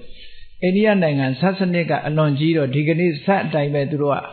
ဇန်နေတဲ့ပုဂ္ဂိုလ်ကိုဇန်မြင့်တဲ့ပုဂ္ဂိုလ်တွေကလွှမ်းမိုးနေသေးပဲရှိသေးတယ်တဲ့အလောက်ကင်ကိုမကြည့်ကြဘူးတဲ့သူ့ရဲ့ကိုချင်းတရားကိုမတတ်မှတ်ကြတော့ဘူးအဲ့တော့ဘုန်းကြီးတို့တွေဟာအရေးကြီးဆုံးကဘာလဲမြတ်စွာဘုရားဟောတဲ့တရားတော်ကိုယ့်ရဲ့လောက်ရနဲ့ကိုယ့်ရဲ့ကိုချင်းတရားဟာအင်မတန်မှအရေးကြီးတဲ့အရာလို့ဒီလိုမှတ်ရမှာပေါ့အဲ့တော့ကိုချင်းတရားနဲ့ကိုယ့်ရဲ့လောက်ရကောင်းဖို့ဟာဘလောက်အရေးကြီးတယ်ဆိုတာကိုဘုန်းကြီးတို့တွေကိုချင်းတရားနဲ့လောက်ရကိုတန်ဖိုးထားရမယ်တို့တွေဘယ်လိုမျိုးရိုးကမွေးလာဥပမာချမ်းသာတဲ့မျိုးရိုးကမွေးဘယ်လိုမျိုးရိုးကမွေးဟုတ်လားမြင့်မြတ်တဲ့စိတ်ထားနဲ့မြင့်မြတ်တဲ့လောက်ရဖြစ်မှတို့ဟာမြင့်မြတ်သူဖြစ်မှာဒီအတွေးခေါ်ဒီယူဆချက်အတိုင်းဘုန်းကြီးတို့တွေလိုက်နာကျင့်သုံးဖို့လိုအပ်တယ်တဲ့ဒါကိုဆိုလိုတာနော်အဲ့ဒါဆိုတော့ကိုယ့်ရဲ့လောက်ရပုံမှာဒါသဘာဝလဲကြတယ်ဒါမြတ်စွာဘုရားကဓမ္မလမ်းကြောင်းကဟောတာလေမြတ်စွာဘုရားကိုယ်တိုင်ကိုကသူကအောက်တန်းစားကတက်လာတာမဟုတ်ဘူးအဲ့ဒီခေတ်မှာနံပါတ်1အဆင့်တန်းကနေလာတဲ့ပုဂ္ဂိုလ်အကယ်၍သူအောက်တန်းစားတက်တယ်ဆိုလို့ရှိရင်အောက်တန်းစားမို့ပြောတယ်လို့ထင်ကောင်းထင်ကြလိမ့်မယ်ပေါ့ဘာဘူးသူကနံပါတ်1အဆင့်ကနေပြီးဒီစကားပြောတာမင်းတို့နံပါတ်1ကမွေးတိုင်းနံပါတ်1မဖြစ်ဘူးတဲ့နံပါတ်1ဖြစ်အောင်ဘာလုပ်ရမလဲဆိုရင်နံပါတ်1ဖြစ်အောင်စိတ်ဓာတ်မြင့်မြတ်ရမယ်လောက်ရတဲ့မြင့်မြတ်ရမယ်အဲ့တော့ဘုန်းကြီးတို့ဘဝမှာမြင့်မြတ်တဲ့ပုဂ္ဂိုလ်ဖြစ်ဖို့ရာအတွက်မြင့်မြတ်တဲ့အလုပ်ကိုလုံးဝမြင့်မြတ်တဲ့ပုဂ္ဂိုလ်ဖြစ်မယ်အဲ့တော့ကိုလုပ်တဲ့အလုပ်ကမြင့်မြတ်မှပါရမီဖြစ်မယ်လို့ဒီလိုပြောတာကိုလုပ်တဲ့လုပ်ရကနှိမ့်ချနေရင်ပါရမီမခေါ်နိုင်ဘူးတဲ့ကိုလုပ်တဲ့အလုပ်ဟာမြင့်မြတ်ရမယ်ဒါဖြင့်မြင့်မြတ်တဲ့ပုဂ္ဂိုလ်တွေဟာဘာတွေလုပ်ရတွေလုပ်သွားကြလဲဘုန်းကြီးတို့တွေအခုနံပါတ်1ခံယူထားရမှာတော့တို့ဟာမြင့်မြတ်တဲ့ပုဂ္ဂိုလ်ဖြစ်ဖို့အတွက်မြင့်မြတ်တဲ့စိတ်ဓာတ်ကိုထားရမယ်နော်အောက်တန်းကျတဲ့စိတ်ဓာတ်တွေကိုတို့မထားရဘူးမြင့်မြတ်တဲ့အလုပ်ကိုလုပ်ရမယ်အောက်တန်းကျတဲ့အလုပ်ကိုမလုပ်ရဘူးဒါဖြင့်မြင့်မြတ်တဲ့စိတ်ထားဆိုတာဘာလဲအများကောင်းကျိုးချမ်းသာကိုလိုလားတဲ့စိတ်ထားဟာဒါမြင့်မြတ်တဲ့စိတ်ထားလို့ပြောရမယ်အများကိုမနာလိုတာတို့မရှုစိတ်နာတို့မုန်းတီးတာတို့ဆိုတာဒါအောက်တန်းကျတဲ့စိတ်ဓာတ်တွေပဲနော်အောက်တန်းကျတဲ့စိတ်ဓာတ်တွေအဲ့ဒီအောက်တန်းကျတဲ့စိတ်ဓာတ်တွေကိုဖယ်ရှားပြီးတော့အများကောင်းကျိုးကိုလိုလားတယ်မုန်းတီးမှုမရှိဘူးအများပေါ်မှာမနာလို့မရှုစိတ်နေမရှိဘူးအလုံးဝမ်းသာနိုင်တယ်မြင့်မြတ်တဲ့စိတ်ထားဆိုတာအများကောင်းစားစေခြင်းတယ်အများကောင်းစားလို့ရှိရင်ဝမ်းသာတယ်ကိုယ့်ရဲ့နှိမ့်ကြနေလို့ရှိရင်ကျင့်တာတရားထားတယ်ကုညီတယ်ကယ်မတယ်ဒီစိတ်ဓာတ်တွေကမြင့်မြတ်တဲ့စိတ်ဓာတ်လို့ခေါ်တယ်အဲ့ဒီလိုမြင့်မြတ်တဲ့စိတ်ဓာတ်တွေရှိတဲ့ပုဂ္ဂိုလ်ဟာမြင့်မြတ်တဲ့ပုဂ္ဂိုလ်ဖြစ်လာတာ မြင့်မြတ်တဲ့စိတ်ဓာတ်ရှိသည့်အတွက်ကြောင့်လှုပ်တဲ့အခါမှာမြင့်မြတ်တဲ့လှုပ်ရက်တွေကိုလှုပ်လာတယ်တဲ့အဲ့ဒီလိုလှုပ်တဲ့အခါမှာလှုပ်ပုံလှုပ်နည်းလေးတွေကွာခြားလာသေးတယ်ကွာခြားလာသည့်အတွက်ကြောင့်ရရှိလာတဲ့အကျိုးတရားလေးတွေကလည်းတဦးနဲ့တူမတူညီတာလေးတွေပေါ်လာတတ်တယ်ပေါ့အဲ့ဒီမှာမြတ်စွာဘုရားအလောင်းလောက်ကင်ဆောင်ရွက်မှုတွေကြောင့်မို့လို့ပါရမီပြည့်စုံကာလတုန်းကဘုရားလောင်းဟာမြင့်မြတ်တဲ့ပါရမီလုပ်ငန်းတွေကိုဘယ်ပုံလုပ်ခဲ့တယ်ဆိုတာသိရှိရမယ်ဆိုရင်အလွန်ကြီးညိုစရာကောင်းတယ်ကိုယ်တိုင်လည်းပဲဒီပါရမီလုပ်ငန်းတွေကိုလုပ်လို့ရတယ်ပေါ့အဲ့တော့မြတ်စွာဘုရားအလောင်းဟာကောင်းတာလုပ်တဲ့အခါမှာသူ့ရဲ့ထူးခြားတဲ့အချက်ကလေးတွေကဘာတော့ဆိုလို့ရှိရင်ကုသိုလ်ကောင်းမှုလုပ်တဲ့အခါမှာတဲ့ဆွဲဆွဲမြဲမြဲလုပ်တတ်တယ်အခိုင်အမာဆွဲမြဲအေးလှုပ်ချင်တဲ့အခါလှုပ်တယ်မလှုပ်ချင်တဲ့အခါမလှုပ်ဘူးဒီလိုမရှိဘူးတဲ့ဒါနကောင်းမှုလုပ်တဲ့အခါလဲဆွဲဆွဲမြဲမြဲလုပ်တယ်သီလဆောက်တည်တဲ့အခါမှာလဲဆွဲဆွဲမြဲမြဲလုပ်တယ်ဥပုသ်ဆောင်သုံးတဲ့အခါမှာလဲဆွဲဆွဲမြဲမြဲလုပ်တယ်ဘယ်ကောင်းမှုလုပ်လို့တန်ဋိဌာန်ကြီးကြီးမားမားနဲ့ဟိုအမြဲတမ်းလုပ်တယ်တလေးတစားလုပ်တယ်တဲ့ဘုရားလောင်းနေတာလုပ်တဲ့အခါအဲ့တော့လောကမှာကောင်းတဲ့အလုပ်လို့သတ်မှတ်ထားတဲ့နေရာမှာဘာတွေရှိတော့ဆိုရင်ကိုရှိတဲ့ပစ္စည်းဥစ္စာကိုအများနဲ့ခွဲဝေပေးချမ်းတာဒါနကိုချင်းတရားကောင်းအောင်စီကံသတ်မှတ်ပြီးတော့လိုက်နာဆောင်ရွက်တာကသီလနော်ထိုသီလမှာယမယံခါဒီတိုးမြင့်ပြီးတော့စောင့်တည်လိုက်တယ်တိုးမြင့်ပြီးတော့စောင့်တည်လိုက်တယ်ဆိုတာညစာမစားဘူးအပျော်ပါမလုပ်ဘူးကိုလှပတင့်တယ်အောင်မပြင်ဘူးကင်ကြီးခန်းကြီးရှိတဲ့အိယာမျိုးတွေမှာမအိပ်ဘူးလို့ဆိုတဲ့၈ပါးသီလပေါ့နော်ဥပောဒထလို့ခေါ်တယ်ကိုချင်းတရားကိုတိုးမြင့်ပြီးတော့နေတာဥပုသ်ဆောင်တယ်လို့ခေါ်တယ်အဲ့ဒီဥပုသ်ဆောင်တဲ့ကိစ္စကိုလည်းသူကဆွဲဆွဲမြဲမြဲလုပ်တယ်နောက်တစ်ခုကဘာတော့ဆိုရင်ကို့မှာကျေးဇူးရှိဆုံးပုဂ္ဂိုလ်လူဘဝရလာတဲ့အခါမှာကျေးဇူးရှိဆုံးပုဂ္ဂိုလ်ကဘာလို့လဲဆိုရင်အမေနဲ့အဖေပဲအဲ့ဒီအမေအဖေပေါ်မှာလည်းပဲရေစံပြုစုဆောင်ရှောက်တယ်တဲ့အမေရဲ့ကျေးဇူးတရားကိုသိပြီးတော့ပြုစုဆောင်ရှောက်တယ်အဲ့ဒါကိုစာပေကမတ္တယတာပတ္တယတာလို့ဒီလိုခေါ်တယ်အမေကိုပြုစုလုပ်ကြွေးတယ်အဖေကိုပြုစုလုပ်ကြွေးတယ်ဒါရင်လားလို့ဆိုမဟုတ်ဘူးကိုယ်ဆွေတဲ့မျိုးထဲမှာဦးကြီးတို့ကြီးတော်တို့ဒေါ်တော်တို့ဆိုတဲ့ကိုယ့်တဲ့ဆွေတဲ့မျိုးထဲမှာအကြီးတွေရှိအဖိုးအဖွားတွေကစားအဲ့ဒီလိုပုံကုမျိုးတွေကိုလည်းပဲရိုသေလေးစားပြီးတော့ကိုကဂယုတစိုက်ပြုစုပေးတယ်တဲ့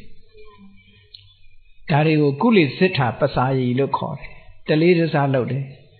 နောက်တစ်ခုကကိုချင်းသီလကောင်းတဲ့သမဏဗြဟ္မဏလို့ခေါ်တဲ့ဘာသာရေးနဲ့ပတ်သက်တဲ့ပုဂ္ဂိုလ်တွေယခုခေတ်ဆိုရင်တော့ယဟန်တန်ဃာတွေပေါ့နော်အဲ့ဒါတွေကိုလည်းလူတန်းထောက်ပံ့မှုကိုပြုတယ်ဆိုတာဒါအဲ့ဒီခေတ်ကလုပ်နေကြကုသိုလ်တွေကဒါတွေပဲအများကောင်းစားအောင်လုပ်တယ်အဲ့ဒီကုသိုလ်ကောင်းမှုလုပ်တဲ့အခါမှာတဲ့စင်ဆက်မပြတ်လုပ်တယ်ဆွဲဆွဲမြဲမြဲလုပ်တယ်အခိုင်အမာလုပ်တယ်အဲ့ဒီစင်ဆက်မပြတ်လုပ်ပြီးတော့ဆွဲဆွဲမြဲမြဲအခိုင်အမာလုပ်တာအဲ့ဒီပါရမီကုသိုလ်တွေကိုအခိုင်အမာလုပ်ခဲ့သည့်အတွက်ကြောင့်အဲ့ဒီပုဂ္ဂိုလ်ဟာရလာတဲ့အခါဒီကုသိုလ်တွေကြောင့်လူဘဝရောက်လာလို့ရှင်ဘယ်လိုအကျိုးထူးတွေခံစားရလဲလို့ဆိုရင်အဲ့ဒီပုဂ္ဂိုလ်ကိုတဲ့တစ်ဖက်ရန်သူတွေကနေပြီးတော့လှုပ်ရှားအောင်ရွေ့ရှားအောင်ဆိုတော့ကိုရှိတဲ့စည်းစိမ်ဥစ္စာတွေပျက်စီးသွားအောင်ဘယ်သူမှမလုပ်နိုင်ဘူးတဲ့သူကအခိုင်အမာလုပ်ခဲ့သည့်အတွက်ကြောင့်သူ့ရဲ့စည်းစိမ်ဥစ္စာတွေကိုရွေ့ရှားသွားအောင်သို့မဟုတ်သူ့ယာတူးကျသွားအောင်ကစပြီးတော့ဒီလိုဟာမျိုးတွေကိုဘေးကရန်သူတွေကလွတ်ပြစ်လို့မရဘူးတဲ့ခိုင်မာတယ်လို့ပြောတာနော်ဘုရားလောင်းတွေကအဲ့လိုကျင့်စဉ်ကိုကျင့်ခဲ့သည့်အတွက်ကြောင့်ရထားတဲ့ position တစ်ခုဟာခိုင်မာတယ်ဒီကုသိုလ်ကြောင့်ရလို့ရှိရင်ဘာဖြစ်လို့တုံးဆိုရင်ကုသိုလ်လုပ်တုန်းကသူကအခိုင်မာလုပ်ခဲ့တယ်အခိုင်မာလုပ်ခဲ့တယ်အဲ့ဒီပါရမီပုံရိပ်တွေကဘယ်မှာသွားပေါ်တတ်တုံလို့ဆိုလို့ရှိရင်ခြေထောက်မှာသွားပေါ်တယ်လူတွေတချို့ခြေထောက်တွေကတဦးနဲ့တဦးမတူတတ်ဘူးခြေပေါ်ကနင်းလိုက်လို့ရှိရင်အလဲကောင်ကခွက်ပြီးတော့အဖျားနဲ့ဖနှောက်နဲ့ပဲထင်တယ်အလဲကောင်ကခွက်အဲ့ဒီပုံကိုယ်တွေကကုသိုလ်ကောင်းမှုလုပ်တဲ့အခါမှာအခိုင်အမာမလုပ်ခဲ့လို့ဒီပုံရိပ်ပေါ်တာတဲ့အေးကုသိုလ်ကောင်းမှုအခိုင်အမာလုပ်မလို့ကိုယ့်အကိုစစ်ကြည့်ခြင်းခြေရာလေးနင်းကြည့်ပေါ့ အဲ့တော့ခြေရာဟာတပြေးညီတဲ့ထိနေပြီဆိုလို့ရှိရင်ဒါတို့ကုသိုလ်ကောင်းမှုဆွဲဆွဲမြဲမြဲလုပ်ခဲ့တဲ့ပုဂ္ဂိုလ်ဆိုတာထင်ရှားတယ်ဒါကြောင့်မို့မြတ်စွာဘုရားရဲ့ခြေရာတပြေးညီရှိတယ်သူကအလဲခွက်ပြီးတော့ဟိုဘက်ဒီဘက်တင်ထင်တာမဟုတ်ဘူးအားလုံးကိုထင်ပြီးတော့ခြေရာတပြေးညီထင်တယ်တဲ့ကုသိုလ်ကောင်းမှုကိုခိုင်ခိုင်မာမာလုပ်သည့်အတွက်ကြောင့်သူ့ရဲ့ယက်တည်မှုကလည်းခိုင်မာတယ်ဆိုတဲ့အဓိပ္ပာယ်ကိုတရုပ်ဖော်ပြတာပေါ့ဒါကြောင့်မို့ဘုန်းကြီးတို့တွေကုသိုလ်ကောင်းမှုလုပ်တဲ့အခါမှာဘာလုပ်လို့ခိုင်ခိုင်မာမာဆွဲဆွဲမြဲမြဲဆောက်တည်ပြီးတော့ဓာန်လှသမာဒါနလို့ခေါ်တယ်ခိုင်ခိုင်မာမာဆွဲမြဲပြီးတော့လုပ်တဲ့တဲ့အဲ့ဒီလိုလုပ်လို့ရှိရင်ခုနကရရှိလာတဲ့အကျိုးတရားကပါရမီပုံရိပ်အမှတ်တစိတ်အနေနဲ့ကတော့ခြေပွားဟာပြည့်ပြည့်ဖြူဖြူဖြစ်လာပြီးတော့ဘယ်သူကမှကိုယ့်ကိုတွန်းလှန်ဖယ်ရှားခြင်းကမတတ်နိုင်ဘူးတဲ့ကိုယ့်ကိုကြံ့ကြံ့ခံနိုင်တယ်လို့ဒီလိုပြောတာနော်နောက်တစ်ခုကဘုန်းကြီးတို့တွေစဉ်းစားရမှာဒီလောကလူတွေဟာကိုယ်ကောင်းစားရေးလုပ်တာတော့ဒါထုံးစံနော်ကိုယ်ကောင်းစားရေးလုပ်ကြတယ်ကိုယ်ကောင်းစားရေးလုပ်တယ်အများကောင်းစားရေးလုပ်ပြီးဆိုတာထူးခြားချက်ပေါ့အဲ့တော့ကိုယ်ကောင်းစားရေးလုပ်တာကပါရမီမဟုတ်ဘူးအများကောင်းစားရေးလုပ်တာကြတော့ပါရမီဖြစ်လာတယ်အဲ့ဒီအများကောင်းစားရေးလုပ်ပြီးအများတွေချမ်းသာဖို့အတွက်လှုပ်လာပြီဆိုလို့ရှိရင်ဒါပါရမီကုသိုလ်တစ်ခုပဲသူကကိုယ်ဘဝရလာလို့ရှိရင်အများအတွက်အမြဲတမ်းထည့်ပြီးတော့စဉ်းစားတယ်ကိုယ်ရက်ွက်မှာဆိုရင်ရက်ွက်ထဲမှာရှိတဲ့အများနော်မြို့နယ်မှာရှိရင်လည်းမြို့နယ်အများပေါ့ဒီလိုအများအတွက်အများစုအတွက်အများကောင်းစားဖို့အတွက်အများချမ်းသာဖို့အတွက်လုပ်ပေးတဲ့ကုသိုလ်ကောင်းမှုမျိုးဟာဒါပါရမီကုသိုလ်တစ်ခုဖြစ်လာပြီးတော့အလှူဒန်းလုပ်တဲ့အခါမှာတဲ့သပရိဝါဒဒါနလို့ခေါ်တယ်ကိုလှူတဲ့ပစ္စည်းတစ်ခုမှာအချမ်းရံလေးနဲ့လှူတယ်လို့ပြောတယ်ဒါကြောင့်မို့လို့ပရိဝါဒဒါနဖြစ်အောင်လို့တချို့ပစ္စည်းလေးမျိုးစုံလုပ်ပြီးတော့လှူတယ်ပေါ့အဓိကလှူတာကဥပမာဆိုတော့ပစ္စည်းတစ်ခုကိုအဓိကထားလှူတယ်အဲ့ဒီပစ္စည်းရဲ့အချမ်းရံဖြစ်တခြားပစ္စည်းတွေပါထည့်ပြီးတော့လှူတယ်သူကအဲ့ဒါကိုသပရိဝါဒဒါနလို့ခေါ်တယ်ပေါ့ဥပမာပဲဆိုတော့သင်္ကန်းလှူတယ်ဆိုလို့ရှိရင်ခဏလှူတယ်ထီလှူတယ်ဒီပြင်ပစ္စည်းလေးတွေပါထည့်လှူတယ်ဒါသပရိဝါဒဒါနအဓိကလှူတာကသင်္ကန်းကျန်တာတွေကအချမ်းရံအနေနဲ့ထည့်ပေးတယ်လို့ဒီလိုပြောတယ်အဲ့ဒါမျိုးကိုသပရိဝါဒဒါနလို့ခေါ်တယ်အများကောင်းစားအောင်ကြိုးစားအထောက်ပေးခြင်းအလှူဒန်းလှူတယ်ထီကြီးတစ်ခုတည်းမလှူဘဲနဲ့အချမ်းရံနဲ့လှူတယ်ဆိုလို့ရှိရင်တဲ့အဲ့ဒီပုဂ္ဂိုလ်ဟာဖြစ်လျက်ဘဝမှာအချမ်းရံများတယ်ဆိုတဲ့အကျိုးတရားရတယ်တဲ့တချို့ကျတော့ကုသိုလ်ကောင်းမှုလုပ်ပြီးတော့အချမ်းရံနေတဲ့ပုဂ္ဂိုလ်တွေရှိသေးတယ်လေကုသိုလ်ကောင်းမှုလုပ်ပြီးတော့လူဘဝရလာတဲ့အခါမှာဘလောက်ပဲချမ်းသာကိုထီအချမ်းရံသိမ့်မရှိကြဘူးနောက်ဓမ္မပဒအထက်ကထာမှာအချမ်းရံများတဲ့အကြောင်းတစ်ခုကတော့တစ်ခုပြထားတာရှိတယ်ကိုယ်တိုင်သာလှူပြီးတော့သူများကိုတိုက်တွန်းနှိုးဆော်ပေးမှုမရှိဘူးတဲ့အဲ့ဒါအချမ်းရံများအဲ့ဒီကိစ္စကတော့သိမလွယ်တော့ဘူးသိမလွယ်ဘူးတခါတလေသွားပြီးတော့ဆော်ဩရေး organize လုပ်တဲ့လုပ်ဟာသိလွယ်တာမဟုတ်ဘူးเนาะမလွယ်ဘူးအခက်အခဲတွေနဲ့ခြုံတတ်တယ်ပေါ့အဲ့တော့အခုအချမ်းရံကိုလှူတဲ့အခါတိုင်းအချမ်းရံလေးပစ္စည်းကိုအချမ်းရံလေးထည့်ပြီးတော့လှူလို့ရှိရင်အချမ်းရံများတယ်ဆိုရင်အကျိုးရနိုင်တယ်ဆိုတာတော့မြတ်စွာဘုရားရဲ့ဒီပါရမီပုံရိပ်အမှတ်တစိတ်တွေအကြောင်းကိုရေးထားတဲ့စာပေထဲမှာအတက်ရိုက်ပါတယ်ပေါ့အချမ်းရံများခြင်းလို့ရှိရင်အချမ်းရံနဲ့ပစ္စည်းလှူတဲ့အခါမှာတမျိုးတည်းမလှူဘဲနဲ့အချမ်းရံလေးနဲ့ထည့်ပြီးတော့လှူတာတဲ့သပရိဝါဒဒါနလို့ခေါ်တယ်တဲ့နောက်တစ်ခုကတော့လူတွေဟာဆုတောင်းကြတယ်လေအသက်ရှည်ကြပါစေကျန်းမာပါစေနော်သွားပြီးတော့မင်္ဂလာပွဲတွေမှာဆိုသွားကြတော့လို့ရှိရင်အိုအောင်မင်းအောင်ပေါင်းရပါစေတို့ဘာလို့တောင်းဆုပေးကြတယ်အသက်ရှည်ဖို့တော့ဆုပေးနေကြတယ်အဲ့တော့မြတ်စွာဘုရားကဟောထားတဲ့သုတ်တန်တစ်ခုမှာဒါတွေကဆုတောင်းနေရမယ့်ကိစ္စတွေမဟုတ်ဘူးတဲ့ဆုတောင်းလို့ရမယ်ဆိုလို့ရှိရင်ဘယ်သူနဲ့ဘယ်သူမှကွာခြားကြတော့မှာမဟုတ်ဘူးလူတိုင်းဟာအကောင်းပဲတောင်းရမှာကြီးပဲတဲ့ဆုတောင်းလို့ကတော့မရနိုင်ဘူးတဲ့မြတ်စွာဘုရားဆုတောင်းပြီးတော့မနေသင့်ဘူးဘာလို့ရမလဲအသက်ရှိခြင်းအသက်ရှိချောင်းကောင်းမှုကိုလုပ်တဲ့နေအဓိကအဲ့ဒီအတွေးခေါ်ရလဲအမှန်တမ်းအရေးကြီးတာနော်ထိုင်ပြီးတော့ဆုတောင်းနေလို့တော့ဘာမှမရဘူးလို့မြတ်စွာဘုရားဟောတယ် အဲ့တော့အသက်ရှိကြောင်းကောင်းမှုဆိုတာဘာလဲလို့ဆိုလို့ရှိရင်သူများအသက်တတ်ခြင်းမှရှောင်ကျင်ရမယ်ပါဏာတိပါဒရှောင်ကျင်တယ်ရှောင်ကျင်ရုံနဲ့မကဘူး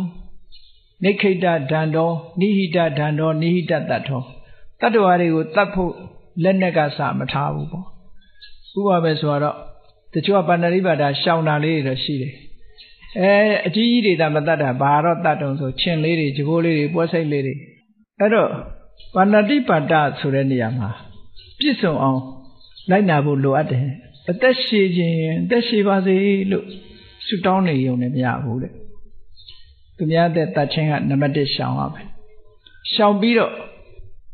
သူများအသက်တတ်ဖို့ဆိုတဲ့လက်နဲ့ကစားပြီးကိုယ်စီမှာမထားရဘူးမထားရုံနဲ့မကဘူးဒီလိုတတ်တယ်ဖြတ်တယ်ဆိုတဲ့အလုပ်ကိုယွန်းရှာမုန်းတီးတဲ့စိတ်ရှိရမယ်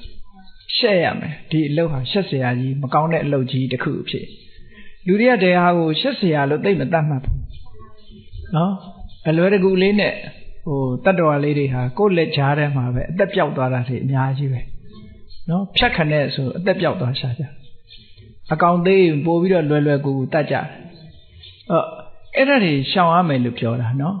တချို့ကဓာရှောင်နေလို့မဖြစ်ဘူးလို့သူကထင်ကောင်းထင်လေအဲ့ဒါတော့ကိုယ့်ရဲ့ကောင်းစားရေးတစ်ခုတည်းကိုသာစိတ်ကအောင်းမေ့လို့ဒီလိုဖြစ်တာမှာနော်ကိုချမ်းသာရေးတစ်ခုတည်းကိုစဉ်းစားတယ်သူများအတွက်မစဉ်းစားဘူးဆိုတဲ့အဓိပ္ပာယ်ပဲပေါ့အဲ့တော့ပါဏာတိပါဒကရှောင်တယ်တပ်ဖြတ်တဲ့လက်နဲ့ကစကိုယ်စီမှာမထားဘူးဒီအလုပ်ဟာရှက်เสียအလုပ်လို့သတ်မှတ်တယ်သတ်မှတ်ရုံနဲ့မကဘူးတတ္တဝါတွေအားလုံးပေါ်မှာအကျိုးစီးပွားကိုလိုလားတဲ့စိတ်ကျင်နာသနာတဲ့စိတ်တွေထားရမယ်တဲ့အဲ့ဒီကြမှာပါဏာတိပါဒကအပြည့်စုံတယ်လို့ပြောတာ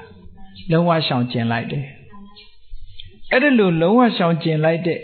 ပုဂ္ဂိုလ်တယောက်ဟာဒီလိုပြည့်ပြည့်ဝဝရှောင်ကျင်လိုက်လို့ရှင်ဖြစ်လျက်ဘဝမှာသူကအသက်ရှည်တယ်သူကမှဆူတောင်းပေးစရာမလိုဘူးသူ့ကိုအသက်ရှည်ယောဂကင်းတယ်ကြမ်းပါတယ်ဘာဖြစ်လို့လဲဆိုလို့ရှင်သူဒီဘဝတစ်ခုကိုကုသိုလ်ကံကဖန်တီးပေးလိုက်တယ်ဖန်တီးပေးလိုက်ကြတဲ့ကသူကဒီပါဏာတိပါဒအလုတ်လှုပ်ထားတဲ့ပုဂ္ဂိုလ်ရဲ့ခန္ဓာကိုယ်ထဲမှာသူကအသက်တူဖို့အတွက်တို့ယောဂများဖို့အတွက်တို့က positive အနေနဲ့ပါလာပြီအကုသိုလ်လှုပ်ထားလို့ရှိရင်အဲ့ဒါ positive အနေနဲ့ထည့်ထားပြီးသားဖြစ်ရိုးမရှောင်လို့တိန်လို့မရနိုင်ဘူးဒါဟုတ်ကံတရားကဖန်တီးပေးလိုက်တဲ့ထဲမှာဒီဟာပါနေမျိုးစိတ်ထဲမှာဒါဝင်နေသည့်အတွက်ကြောင့်ပြင်ဘက်ကအကြောင်းတစ်ခုလာတယ်သူကဒုက္ခရောက်တော့မှသိကြတယ်အေးလေးလာလိုက်နှာစီးလိုက်ချောင်းဆိုးလိုက်လာမဲသူကအဲ့ဒါနော်တခုလာတိုင်းသူယောဂလေးတွေရဖို့အတွက်ခါလာနေမှာပဲဘာဖြစ်လို့လဲဆိုခုခေတ်သူပြောရင်တော့ resistant power ညံ့လို့ဘာလို့ဘာကြောင့်ညံ့တာတော့ဆိုရင်ခုနကပါဏာတိပါဒကံလောက်ခဲ့လို့ညံ့တာဟောပါဏာတိပါဒကံမလောက်ခဲ့တဲ့ပုံကိုကြတော့ဘလောက်အေးဘာမှမဖြစ်ဘူးသူ့မှာ resistant power ကောင်းနေတာဒီလိုဆိုလိုတာပေါ့နော်အဲ့တော့ပင်ကိုယ်ဓာတ်ခံကညံ့နေပြီဆိုလို့ရှိရင်ဒီယောဂတွေရလာမှာပဲယောဂရရုံနဲ့မကဘူးအသက်တူမှုဆိုတာဖြစ်လာနိုင်တယ်ပေါ့ဒါကြောင့်မို့လို့ဘုရားလောင်းတော်တွေဟာပါဏာတိပါဒအမှုကရှောင်ပြီဆိုလို့ရှိရင်ပြည့်ပြည့်ဝဝအဲ့ဒါလို့မေတ္တာဘာဝနာပွားသည်ထိအောင်ရှောင်နိုင်တဲ့အနေအထားမျိုးရောက်တယ်တဲ့အဲ့ဒါလို့ရှောင်မှုဓမ္မမြင့်မြတ်တဲ့ပုဂ္ဂိုလ်ရဲ့လုပ်ငန်းအပြည့်အဝဖြစ်တယ်ပေါ့ဟောနောက်တစ်ခုကသူများကိုကြွေးတယ်ဆိုတာလူတွေကကိုစားရင်ကောင်းတာကြွေးစားလို့ရှိတယ်ပေါ့သူများကိုကြွေးတာကြတော့အများပဲဆိုပြီးတော့ကြွေးတတ်ကြတယ်ပေါ့တချို့ကြတော့လဲကောင်းလို့ရာတွေကြွေးတတ်တယ်ပေါ့ကောင်းလို့ရာတွေသူများကိုနှစ်သက်စရာကောင်းတဲ့အစာအာဟာရတွေကိုကျွေးမွေးတဲ့ပုဂ္ဂိုလ်တယောက်ဟာတဲ့ဖြစ်လျက်ဘဝမှာသူကအသားအရည်ကလည်းပြည့်ပြည့်ဖြိုးဖြိုးဖြစ်တယ်တဲ့အစာအစာတွေလည်းပေါ်တယ်ဒါခုဘဝမှာဝဝဖြိုးဖြိုးရှိတဲ့ပုဂ္ဂိုလ်တွေကဟိုဘဝကကျွေးခဲ့တဲ့ပုဂ္ဂိုလ်တွေဖြစ်နော်ကျွေးခဲ့တယ်အယိုးနေပြီးတော့အသားများတယ်ပေါ့ဝဝဖြိုးဖြိုးအဲ့ဒါလို့ကို့မှာအကျိုးပေးကအဲ့ဒါလို့ဘုန်းကြီးတို့တွေ့ဘူးတယ်မန်းလေးမှာဆရာတော်ကြီးတစ်ပါးဆိုလို့ရှိရင်ဘုန်းကြီးတို့ဆရာပါပဲအမြဲတမ်းကြွေးတယ်အဲ့ဆရာတော်ခေါ်ပြီးတော့ကောင်းတာတွေကြွေးတယ်သူလည်းစားတယ်ကောင်းတာတွေအမြဲတမ်းကြွေးတယ်ကြွေးတော့ဒီကနေ့ဒီသူ့เจ้าမှာဘယ်တော့မှမရှားဘူးအမြဲတမ်းအကောင်းတွေတအားပေါ်ကျွေးမွေးအိတ်ခံနေလို့ဒီဘဝတည်းပဲ ပေါ်များတယ်ပေါ့နော်မကြွေးမွေးတဲ့ဆရာတော်ကြီးတွေလည်းရှိတတ်သေးတယ်အဲ့ဒီမကြွေးမွေးတဲ့ဆရာတော်တွေကြတော့ကြောင်အိမ်ထဲတွေမှာပဲရှိတာကမှုတက်ကိုလည်းမစားဘူးသူများလည်းမကြွေးဘူးစားစရာလည်းတိတ်မရှိဘူးအဲ့လိုမျိုးဖြစ်တတ်တယ်အကျိုးတရားဆိုတာအဲ့လိုသူဟာနဲ့သူနော်နောက်တစ်ခုကဘာတော့ဆိုလို့ရှိရင်ဘုန်းကြီးတို့တွေတတိထားမှာလူတွေဟာအပေါင်းနဲ့အသင်းနဲ့ပျော်ပျော်ရွှင်ရွှင်နဲ့ညီညီညွတ်ညွတ်နေကြရတယ်သို့တော်နေလို့ရလားဆိုမတည့်ကြဘူးခဏနေတော့ကြမတည့်ပြန်ဘူးကွဲပြန်ပြီနော်သဘောထားချင်းမတိုက်ဆိုင်လို့ဆိုတာတွေပေါ်လာတတ်တယ်အဲ့ဒါလို့ဖြစ်တာဘာကြောင့်လဲဆိုခုနကကုသိုလ်ကောင်းမှုလုပ်တဲ့အချိန်တုန်းကလိုအပ်တာတွေမရှိခဲ့လို့ပဲအဲ့တော့ဘာလုပ်ရမလဲလို့ဆိုလို့ရှိရင်သင်္ကာဟဝတ္ထုတရား၄ပါးလို့ဆိုတာ organization ပေါ့ organization ကောင်းဖို့လိုတယ် condition for organization အဲ့ဒါဘာတော့ဆိုရင်ဒါနပေးကမ်းတယ်ကိုယ်အချင်းချင်းအတိုင်းဝိုင်းထဲမှာပေးတယ်လက်ဆောင်ပေးတယ်ဒါနပေယဝိဇ္ဇစကားပြောတဲ့အခါမှာကျင်နာတဲ့စကားမျိုးကိုပဲပြောတယ်ကျင်နာတဲ့စကားမျိုးဆိုတာတစ်ဖက်သားကိုအကျိုးရှိတဲ့စကားမျိုးတွေပြောတယ်လိုက်နာရမယ့်စကားမျိုးလေးတွေပြောတယ်တရားစကားပြောတယ်ဒါပေယဝိဇ္ဇလို့ခေါ်တယ်ပေါ့ကိုလိုချွဲချွဲပြစ်ပြစ်ပြောတာမျိုးကိုပြောတာမဟုတ်ဘူးနော်ကျင်နာတဲ့စကားဆိုတာတစ်ဖက်သားပေါ်မှာသူကရင်ကြေးကြေးပြောတာမျိုးကိုဆိုလို့တယ်ရှင်ကြေးရမယ်တစ်ဖက်သားနားဝင်တဲ့စကားမျိုးဖြစ်ရမယ်တစ်ဖက်သားမှာအကျိုးရှိတဲ့စကားမျိုးတွေဖြစ်ရမယ်အကူအညီပေးပြီးတော့အကြံပေးတာမျိုးတွေတို့အဲ့ဒါမျိုးကိုပေယဝိဇ္ဇလို့ခေါ်တယ်နောက်တစ်ခုကအဋ္ဌစရိယသူ့မှာကိစ္စဝိဇ္ဇရှိရင်မနေတတ်ဘူးလှုပ်တယ်၊ကိုင်တယ်၊ဝိုင်းပြီးတော့ဆောင်ရွက်ပေးတယ်အဋ္ဌစရိယတမဏတ္တာကိုကဘလောက်ပဲယာရုကြီးကြီးဓာတ်နုထားပြီးတော့ဆက်ဆံတယ်အဲ့ဒါလို့ဆက်ဆံနေနိုင်ရမယ်အဲ့ဒါသင်္ဃဝတ္ထုတရား၄ပါးလို့ခေါ်တယ်အဲ့ဒီသင်္ဃဝတ္ထုတရား၄ပါးအတိုင်းလိုက်နာကျင့်သုံးတဲ့ပုဂ္ဂိုလ်ဟာဘယ်ဘဝရောက်ရောက်သူ့အတိုင်းဝိုင်းဟာစီးလုံးညီညွတ်တဲ့အတိုင်းဝိုင်းမျိုးနဲ့ပဲတွေ့မယ်တဲ့အဲ့ဒါလိုမှမဟုတ်ဘူးဆိုလို့ရှိရင်ဟာတော်ကြဟိုလူကထွက်သွားတယ်ဒီလူကထွက်သွားတယ်မတည့်ကြဘူးဆိုတာမျိုးတွေဖြစ်တတ်တယ်တဲ့နောက်တစ်ခုကဘာတော့ဆိုလို့ရှိရင်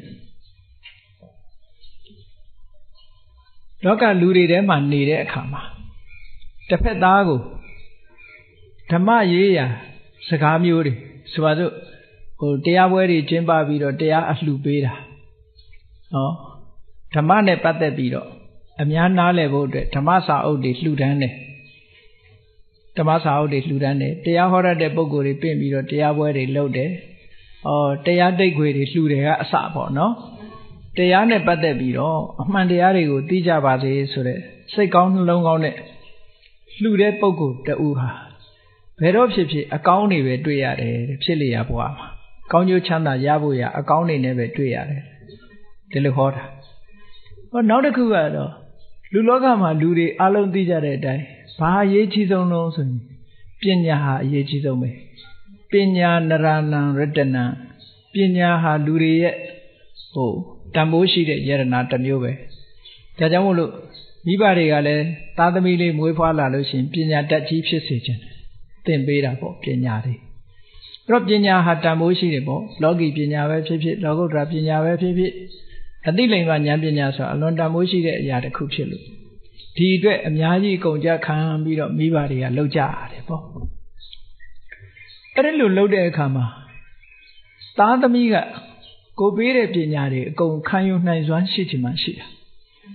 ကိုကဘလောက်ကြောင်းနေထားပေးသားသမီးကအဲ့ဒီအဆင့်မရောက်တာတွေလည်းရှိတယ်ပေါ့အဲ့တော့ဖြစ်လျာဘဝမှာပညာကြီးမားတယ်ခုခေတ်စကားနဲ့ဆိုအိုင်ကျူမြင့်မို့ရာအတွက်ကဘာတွေလိုအပ်နေတယ်လဲအတိတ်ဘဝပေါ်မှာမှီတီးနေတာတွေရှိတယ်တဲ့ဒါကြောင့်မို့လို့ဒီဘဝမှာဖြစ်လျာဘဝမှာကိုယ့်ကိုယ်အိုင်ကျူမြင့်အောင်အသိဉာဏ်ရှိတဲ့ပုဂ္ဂိုလ်ဖြစ်အောင်ဘာလုပ်ရမလဲစဉ်းစားကြည့်ရမှာပေါ့မနေ့ကပဲဂျာနယ်တစ်ခုထဲမှာဖတ်ကြည့်လိုက်တယ်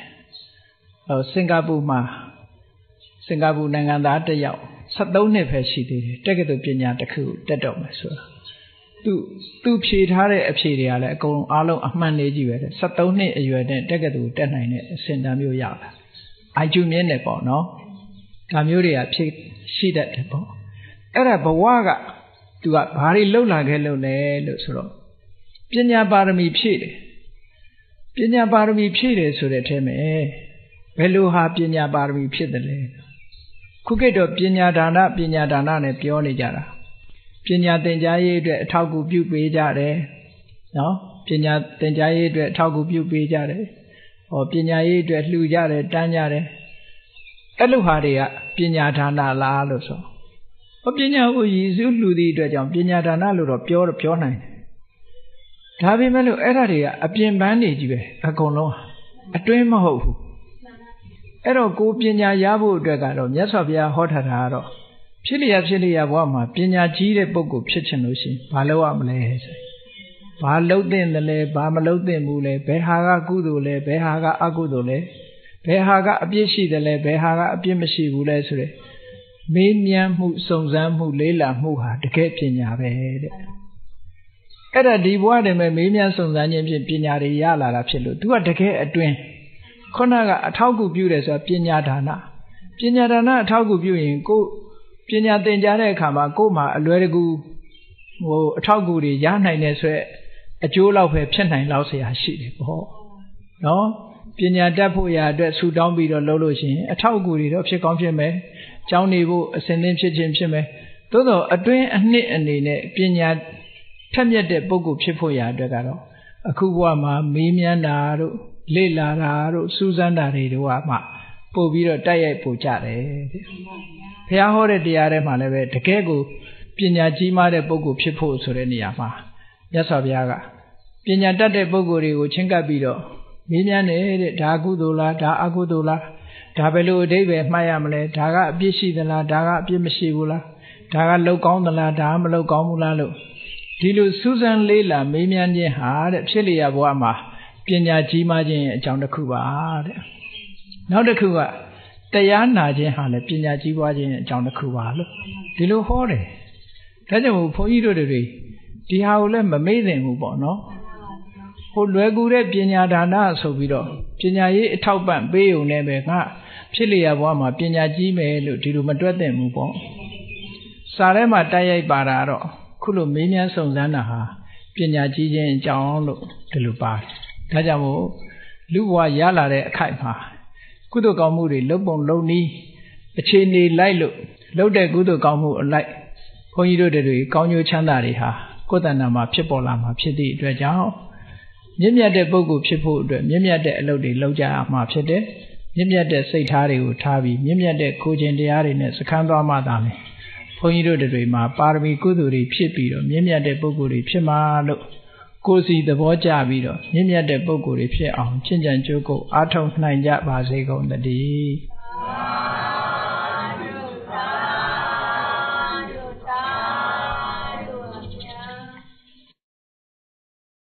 ပြည့်စုံချမ်းကဲအရှင်ဘုရားဘုရားတပည့်တော်တို့သည်သက်ရှိချမ်းမာစိတ်ချမ်းသာ၍လူရာဆန္ဒပြေဝစေချောင်းကောင်းမှုမင်္ဂလာဖြစ်ပါစေရန်အလို့ငါတရဏဂုံ၃ပါးနှင့်တကွ၅ပါးသီလတို့ကိုခံယူဆောက်တည်ကြပါကုန်၏တရားဓမ္မကိုနာယူကြပါကုန်၏သင်္ကန်းအစရှိသောဓာတ္တဗဝတ္ထုအစုစုတို့ကိုလှူဒန်းကြပါကုန်၏တိထားကိုယ်ွယ်လက်တန့်ဖြစ်သောစေရီတော်မြတ်ကြီးအတွေ့လှူဒန်းကြပါကုန်၏ဆောက်လုပ်ဆဲဖြစ်သောကျောင်းဆောင်များအတွေ့လှူဒန်းကြပါကုန်၏ဤသို့ပေါင်းစုပါရမီကောင်းမှုသည်ဒုက္ခခတ်သိမ်းချုပ်ငြိမ်းရမှန်ညနိဗ္ဗာန်၏အကြောင်းအထောက်ပံ့ဖြစ်ပါစေတည်းဤကောင်းမှု၏အဖို့ဘာကကိုအမိအဖအဖိုးအဖွာဆရာသမားမှစ၍ ကဘာသူကဘာသားလူနတ်မြမတတ္တဝအများတို့အားအမြအမြဝေငှပါကုန်၏ကုသိုလ်အမြကိုစီရကြကောင်းသည်ဖြစ်ပေကိုစိတ်နှဖျားချမ်းသာကြသည်ဖြစ်ကြပါစေကုန်သတည်းအာလုံးကြာကြာသမျှအမြအမြအမြ